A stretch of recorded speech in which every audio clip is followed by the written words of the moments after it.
ito ay rated SPG. Striktong patnubay at gabay ng magulang ang kailangan. Maaaring may masiselang tema, lengguwahe, karahasan, sexual, horror o droga na hindi angkop sa mga bata.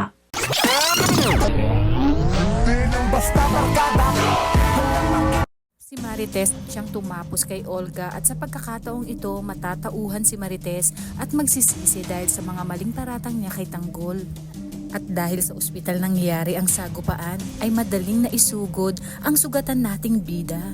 Sa kabilang banda makakarating naman kay David ang balitang nasa ospital ang kanyang nanay Tess at tungkol sa nangyayaring engkwentro. Aksidente itong narinig ni Ramon kaya naman mabilis pa sa alas 4 nitong pinuntahan ang nasabing ospital.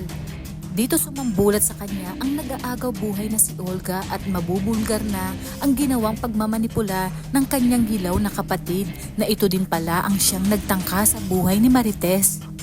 Tulala si Marites sa mga nangyari, malalaman niya na nasa kritikal si Tanggol ngunit magtataka siya dahil nauna pa siya kay David na kinikilala niyang Tanggol.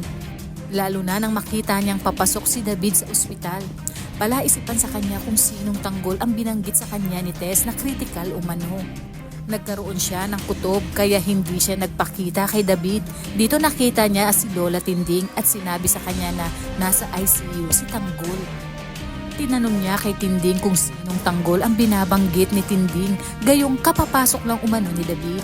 Si Tinding mismo ang magkukumpirma na impostor ang kinikilalang Tanggol ni Ramon at ito umano si David na siya ring ikinagulat nito. Ibig sabihin matagal nang alam ni David ang totoo at malamang nakipagsabuhatan ito kay Olga.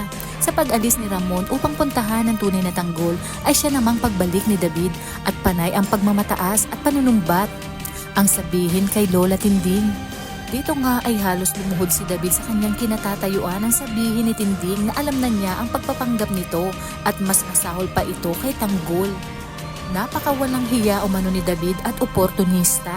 Alam na din umano ni Ramon ang totoo. Walang lusot si David sa pagkakataong ito at wala na rin siyang kakampi habang si Ramon naman ay nakita na si Tanggol na nasa kritikal na kalagayan. Sinabi niya sa kanyang sarili na tama ang kanyang kutob na ito nga ang tunay niyang anak. Kinakailangan niya umanong pagbayarin si David na nakipagsabuatan kay Olga.